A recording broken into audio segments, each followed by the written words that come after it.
Yeah, so I think let me just take a step back and say that 2019, 11 years of Isobar has been something which has been amazing for us. And this year has been something about just taking breath and looking at what we're going to do into the future. The main thing that we're trying to do is identify who the leaders of tomorrow are going to be. And I think we've done that. We've identified people who are going to take Isobar into the future, who are going to create these business units, which are going to be standalone business units and are going to be significantly large by themselves. And that's something which I think is about what we are looking at, because at the end of the day, we are a people-driven organization. And it is the amazing team that is driving Isobar, has always driven Isobar and is driving Isobar into the future. So I think that's the starting point of where we are looking at growing into. So it's about the people that are backing us into 2020 and beyond. The other things that we're looking at is, let me put it into 3 or 4 buckets in terms of where our focus is going to be as we go into the future. One is content. Clearly something which we see as a big part of our business is going to be investment into content.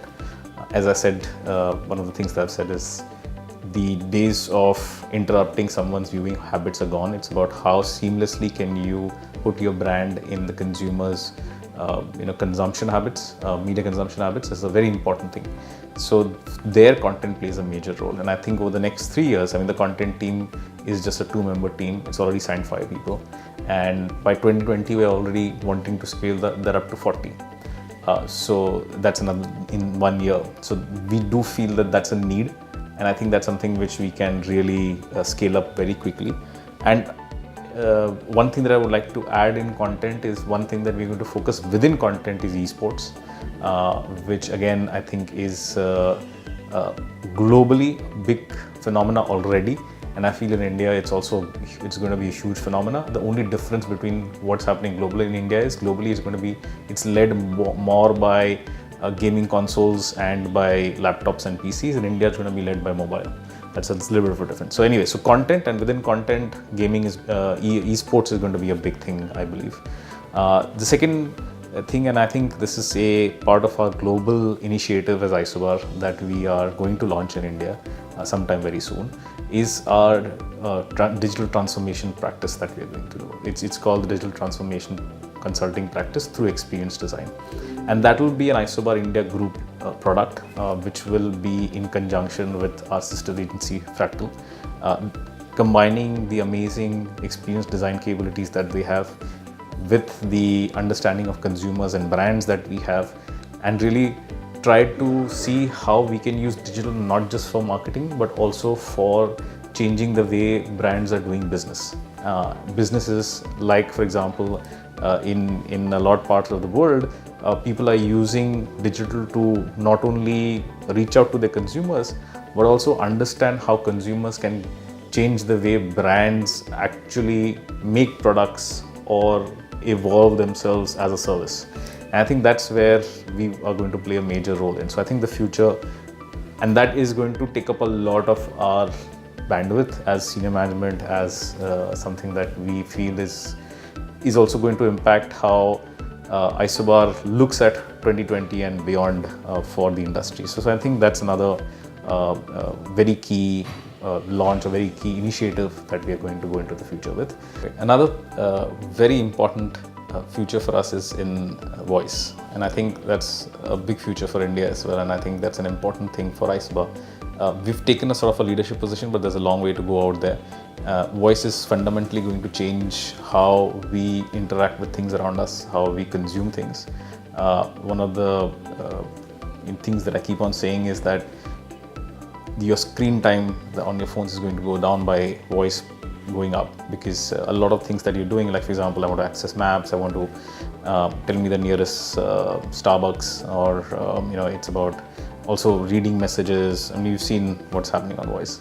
All of that means that your screen time will go down. So in that context, what does an advertiser do when a lot of the advertising right now is on the screen? A lot of searches which happen right now, which is typed on Google, have 4 search results, and those are bought search results. You actually buy them AdWords. But when you are doing voice, it's only one answer. again, in that context, how do advertisers in this new paradigm shift, because consumers are clearly going more and more towards voice search. How are you going to start going there? So that as a agency, we're trying to explore the possibilities of what can brands do in that context, and again, seamlessly integrate and not interrupt the consumer. So I think voice from that perspective is going to be big. Also, another big thing that voice is going to do is it's going to penetrate deeper into India, especially into media dark areas and to areas where people literacy is an issue. There, people will be able to interact using voice, and I think that's a very important thing. Of course, technology has to catch up.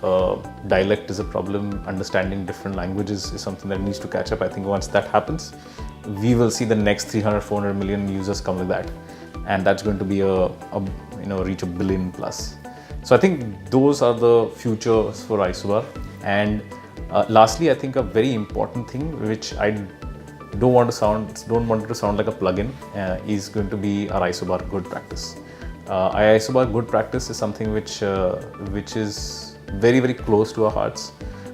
It's a lot of people do CSR as a tick box and say, okay, I want to do CSR. We've also done it, honestly. We've done it for winning awards, and we'll keep on doing it. And I'm not going to, because we do some great work out there and it is effective.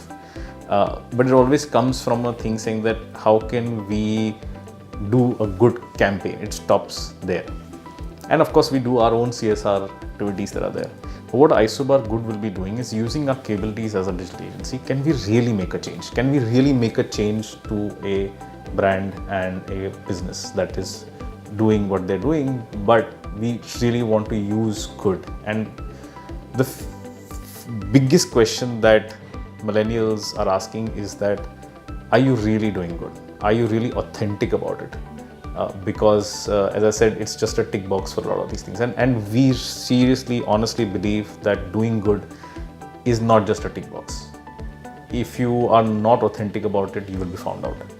And that's where the next, I would say, next investment of our, and this is nothing to do with monies, or it's a time investment that us as Isobar are going to make is on Isobar Good, and working with brands to use our digital capabilities to be able to do good for society at large.